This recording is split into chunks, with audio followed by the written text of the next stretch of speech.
Coming up, we are in uncharted territory. COP28 delegates discuss one of the planet's super pollutants. Several oil and gas companies commit to reduce methane leaks by 2030. A former US vice president questions the sincerity of the summit's presidency. We're playing with fire here. And one activist takes a different approach to raising awareness of global warming. I'm here because I don't have a future. We outnumber the people in power 8 billion times over. This is Just 2 Degrees on TRT World. So take me where the bluebirds sing, while we lose everything. There's too much poisoning. Cyclones have become more common and more deadly. Bangladesh has been battered by some of the world's worst. The World Bank and the Asian Development Bank announced a support package to help the country adapt to the climate crisis. But Bangladesh is going to need all the help it can get as it faces the harsh realities of global warming. Environmental experts predict an estimated 17 million of its citizens could be displaced by 2050 due to river flooding and a sea level rise. I asked Atiqul, the mayor of North Dhaka, whether or not he thinks the international community is doing enough to help his country prepare. Okay, Mr. Mayor, just to put things into perspective, we know Bangladesh's monsoon season runs from June to October. Is the season getting any tougher for your country as the years go by? There is a lot of unexpected things are happening now at this moment in my country. Like you were saying, normally the rainfall is coming, that's the month of June to September. But in the month of October also, there is a flash rain as well. Flash rain is very much flash rain. And the very, I will say, is one of the very heat island. Beside the flash rain, there is in the month of November that we are getting the dengues in my city and my country as well. So when I'm talking with all the specialists, the World Health Organization, WHO, and other organization, I said, why the month of November, the dengue is going on? And they said this vector-borne disease. And they are saying due to the climate change, it is happening. So climate change has made a multi-dimensional effect in our country and my city as well. Just for your information, due to the climate change, around 2,000 people are entered every day in my city. Every day, 2,000 due to the river erosion.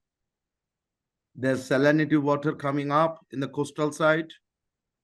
There is a droughts and other many reasons. So climate change is become one of the very, very vulnerable country in Bangladesh, and easily people can come to my city. So there is a multidimensional efforts going on in my city as well. Yeah, I think I read that in some parts of the city it is several degrees hotter than other parts, of as high as 10 degrees hotter Celsius than in other parts. So you're part of this C40, which is a global network of nearly 100 world mayors who commit to taking action against the climate crisis. Has the C40 come up with any new strategies that will help you? As you know, that is C40, the platform, that is a knowledge sharing platform. There is like the C40s, with the collaboration of the C40, this is the first time in the history in my city, is a climate action plan. That's very important. And the funding and everything is given by the C40 and that is done by Atiqul. As per if we can know what is our action, so we can do accordingly. Without knowing the vision, without knowing the action baseline, we have nothing to do. So like I heard from the Paris mayor that in 2012 in Paris they made the climate action plan by C40 and the baseline. And after that baseline, we are going ahead. We are going. So similarly, in the next February, I just had a talk with C40, and they are all coming and they are going to declaration the climate action plan in my city in the month of February. So it's a very great news as well. In a Twitter post, Mr. Mayor, you said, quote, both adaptation and mitigation efforts have their limits in tackling the issue. What do you mean by that? Yes, you are very much right. I'm saying that the adaptation has a limit. How long we can sustain? Because the every day 2,000 people are coming in floods. So how, due to the climate change, so how we can tackle this one? Our government has a limit. Being a city mayor also has a limit. So we are not responsible for the climate change. Those are responsibility for this kind of climate change. They should come up. They should take, hey, every day the people are coming, and we have to giving their well-being, we have to giving their education, their safety, their house, their jobs, everything. But we are not liable. So that's why I'm saying that we have a limit for the adaptation, we have a limit for the mitigation as well. So this is they have to come up, the whole countries, for those who are suffering. So they have to come up and they have to come a solution. And of course, top of that, this is a loss and damage fund. They have to take the responsibility for those people who are coming due to the climate change, the climate migrant. You know, hundreds of millions of dollars were pledged at COP28 for this loss and damage fund, where really billions upon billions are needed. What are your thoughts on what's been contributed so far, and how high do you think this figure will get? Day before yesterday in the big forum, I mentioned it is a peanuts. If you divided the money, whatever you receive now, with everybody, might be it is less than a pennies or cents. If you divided the whole money into the climate effective, the displacement, it is a peanuts. So now, how much money we're investing for the conflict? Ukraine, Russia, Israel, Palestine. So why not we save this money and give it for the climate displacement? Give this, try to do, you know, the North Pole. The North Pole is melting. The Everest is melting.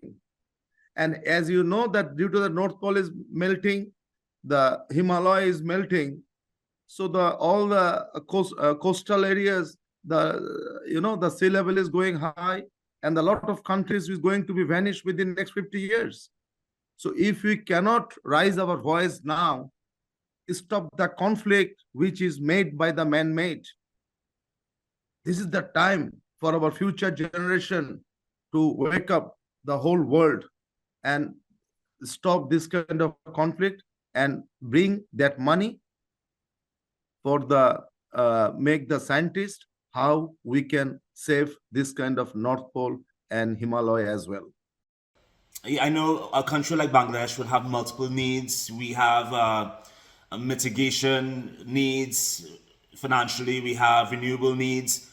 What do you think is Bangladesh's most urgent need, and more specifically North Dhaka's most urgent climate need when it comes to receiving money from this loss and damage fund?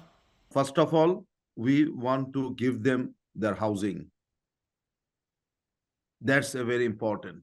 Last Wednesday, I was in the informal settlements, and I had a dialogue with the induced displacement migrants. And when I talk with them, they are staying their rooftop there, because as you know that my city is the very vulnerable for the heat. The heat is the silent killer. I must give a thanks to Ashrock Foundation that they appointed the chief heat officer in my Dhaka city. So when the chief heat officer is giving me the report, she is working with all the informal settlers, and you know the top of the house is a metal roof. So when it's a metal roof, just think about it, how they bear this kind of heat under the metal roof. So the chief heat officer is trying to put the, the green, the make it the that kind of informal settlers as the green, but it is not enough. So we must need the housing for the informal settlers. We must ensure the how we can prevent the Aedes mosquito for the loss and damage fund. We must ensure the sanitation for their sewerage. We must we must have their health care, their well-being. There's a lot of challenges. That's why I'm saying that we have a limit for the adaptation. So if you say that my first is for their housing, we need the low-cost housing. For the low-cost housing, I need the low-cost interest as well as grant as well. And also there is a I just had a meeting yesterday with SDG Finance Commission. There is a there's it's a newly launched with the SDG Finance Commission. I'm saying we have to make the process easy process to how we can get the money with the subnational and the mayors as well directly, because we are the public representative. Like my voter in my areas, I have 15 million people live in my Dhaka North City. 15 million is a huge, is a lot of countries, they don't have a total population is around 500,000. But I have a 15 million people. So we have to ensure their health, their well-being, their education, the fresh water, the traffic system. These are completely, unmanageable. So my first, we have to give them the housing with the low-cost housing and with the low-cost interest as well. And this is the now this is the time to work together. Before that, we are always doing from the top down. But now is the time for to make the bottom up. So bottom up and the top down, if we can work together, then the success will come. Mind it, always I'm saying how we can make the strengthening of the local community, of the local leaders. Because if we can make the local success, is a national success as well. Methane, it is a potent pollutant and accounts for a quarter of global greenhouse gas emissions. Well, scientists believe cutting methane in the atmosphere by half could slow global warming, and it seems many in the fossil fuel industry agree. Some 50 oil and gas companies attending COP28 have pledged to slash 80% of their methane emissions by the year 2030. One molecule of methane is as strong as 28 molecules of carbon dioxide over 100 years. That makes methane a potent greenhouse gas and responsible for a third of the rise in global temperatures since the Industrial Revolution. Because of its structure, methane traps about 80 times as much heat as carbon dioxide. But unlike CO2, methane does not live for centuries. It stays in our atmosphere for about 10 years before it's destroyed. And in that short time, it accelerates global warming to dangerous levels. Methane is released from various natural and industry sources, from fossil fuel extraction to wetlands and grazing animals. Cows consume carbohydrates, which are produced by plants during photosynthesis. They then release methane in their burps and farts. But over the last century, the amount of methane released into the atmosphere has more than doubled compared to pre-industrial levels. The fossil fuel industry is responsible for nearly 40% of those emissions, second only to agriculture. In 2022, fossil fuel operations globally released close to 135 million tons of methane, rising above 2020 and 2021 levels, and only slightly below the record amount released in 2019. Mikhail Malik, just 2 degrees. We're talking about serious emitters. War is a major source of greenhouse gas emissions. Militaries are among the world's biggest consumers of fuel, and wars destroyed natural terrain. They spread toxic fumes and substances into air, water, and soil. Well, the United Nations says the conflict in Gaza is causing an environmental catastrophe, adding to the suffering of civilians there. Smoke and fires pollute, sanitation systems are disabled, and displacement has led to serious overcrowding. Mahmoud Hisham Abulamdi is a nurse at Al-Shifa Hospital who fled to Khan Yunis in the south. He describes what he and others deal with every day. أولاً الوضع اللي هنا بيعيشه وضع مأساوي جداً. يعني هاي بس الدور بس على مية حلوة، يعني بس مية للشرب. طبعاً ما فيش لا مية حلوة في أي مكان ولا مية مالحة ولا كهرب. هذا غير التلوث اللي احنا عايشين فيه. الحروب طبعاً الناس كلياتها عايشة في خوف، في ذعر، في قلة موارد، في قلة أكل. هاي الشغلات كلياتها غير انها بتأثر سلب على الناس، كمان الناس مش ملاقية الحاجات الأساسية زي المية وزي الأكل، حتى الأمان. طبعا في ظل انعدام الأمان تلاقي الناس كلياتها بس همها تلاقي مية، توفر لأولادها مية، توفر لأولادها شرب، حتى طبعا الغسيل، يعني حاجة عشان نغسل ايدينا هاند ووشنج، يعني خالص ما فيش نظافة خالص. عندك انت في كل مكان بتروح له في انتشار للزبالة، في انتشار للأمراض، حتى الدبان بتلاقيه موجود على الأكل والشرب، حتى الزحمة هاي مجرد انه شخص واحد يجي حامل لمرض راح ينقل أمراض لكل هذا كلياته بيأثر سلب على المناخ، بيأثر سلب على الناس كلياتها في انتشار الأمراض، وفي ظل كمان القصف هذا برضو بيعمل تلوث للمناخ، الدخان، النار، الغازات والفوسفور كلياته هذا بيأثر سلب على المناخ. فلازم احنا نلاقي حل موجود هنا. رسالتي لكوب 28 انه نوجد حل سريع وجدي ونبحث في موضوع اللي هو الحد من هذا التلوث وانقاذ العالم هاي اللي لسه عايشة على قيد الحياة، انه نحاول ننقذ قدر المستطاع هاي البيئة وهذه العالم من التلوث اللي راح ينتشر برضه للعالم في الخارج. There have been lots of questions about the COP28 climate summit being held in Dubai, a country with plans to expand its oil and gas production. People have protested about it. These activists at the conference called for climate justice and criticized the presence of oil, gas and coal industry representatives there. There were just a few dozen activists here. That's because this COP's demonstrations have largely been limited, with the UN and UAE allowing only pre-approved rallies to take place. Protesters say they feel stifled. Top diplomats are angry too. Former US Vice President Al Gore says we shouldn't trust the oil and gas industry to report their actual carbon pollution. Gore added that the man leading the climate talks runs one of the, quote, dirtiest oil companies out there.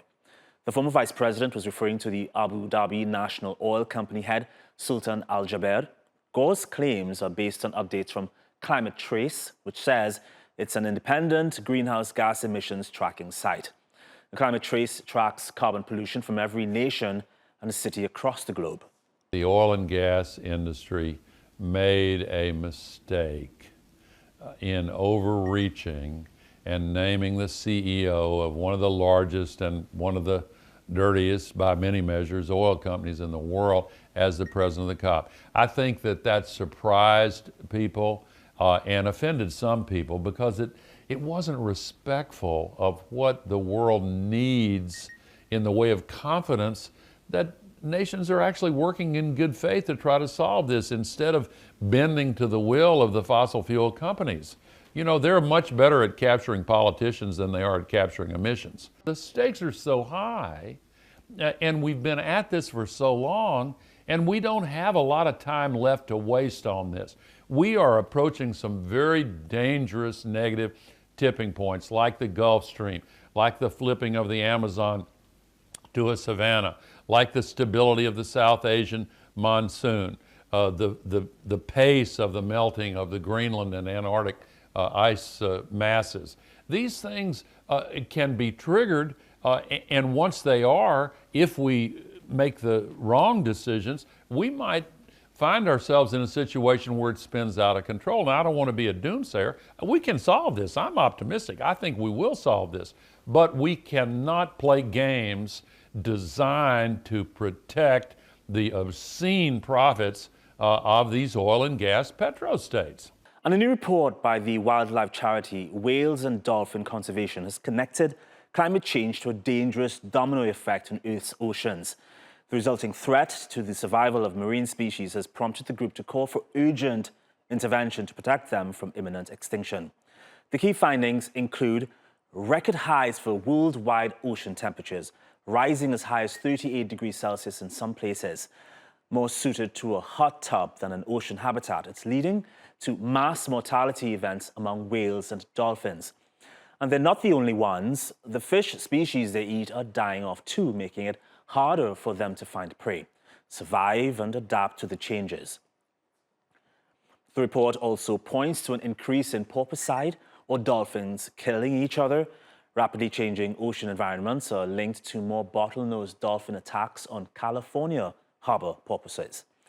And other threats include toxic algae blooms, disease outbreaks spreading among dolphin and whale populations, much like COVID-19 spread among humans.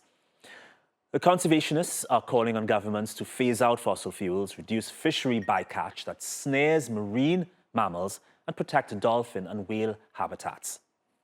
A year ago, a young lady from the protest group Just Stop Oil made climate headlines when she climbed on top of a gantry over a motorway in the United Kingdom. Hello, my name is Louise. I'm 24 years old, and I'm here. I'm here because I don't have a future. Well, the passionate Louise has since been arrested, but that hasn't stopped her from taking her activism to another level. She's written a song called We Tried, which British composer and producer Brian Eno has described as, quote, a powerful weapon. Take a listen.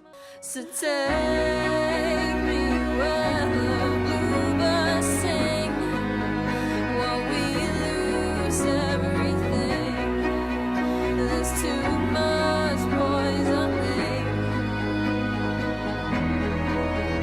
And fly me where the birds still fly. I caught up with Louise to chat about her activism. Your voice is hauntingly beautiful in this track. Some of the lyrics go, quote, maybe this was meant to be, a mother wanted peace. So at times it feels like an apology to a future world already doomed by our actions. Why is the song called We Tried? Have you given up? Yeah, good question. No, I definitely haven't given up. So the song We Tried is deliberately written from a future perspective, so our currently projected future of irreversible climate catastrophe.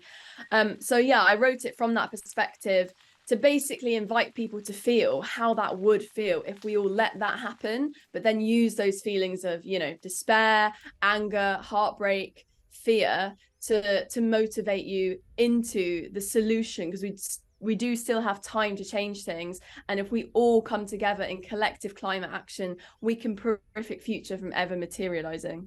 Louise, how would you describe the pathway on currently? Do you believe temperatures will rise above 2 degrees Celsius?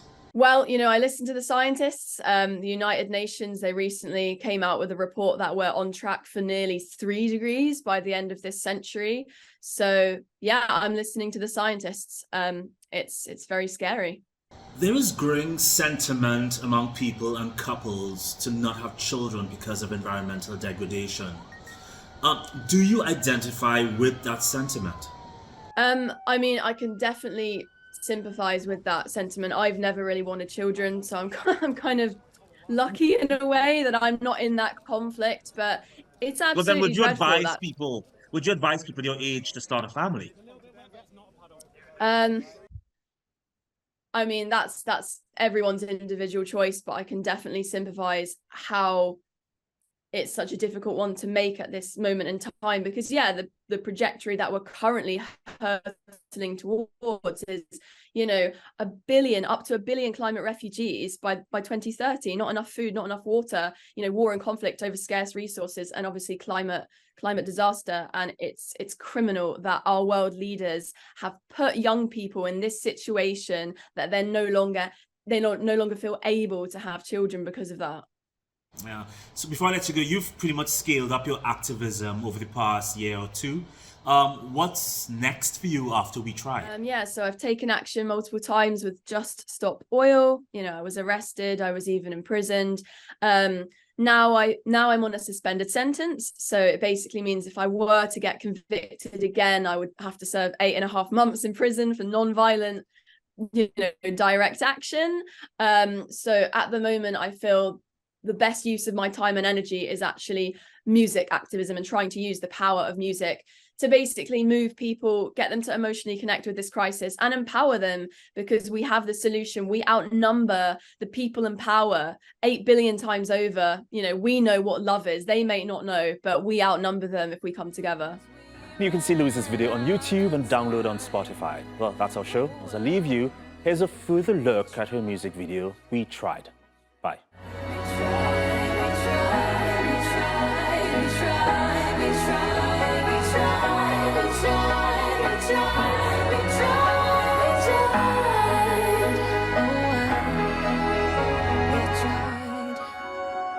Hello, my name is Louise. I'm 24 years old, and I'm here. I'm here because I don't have a future. Why does it take young people like me up on a gantry on the M25 for you to listen?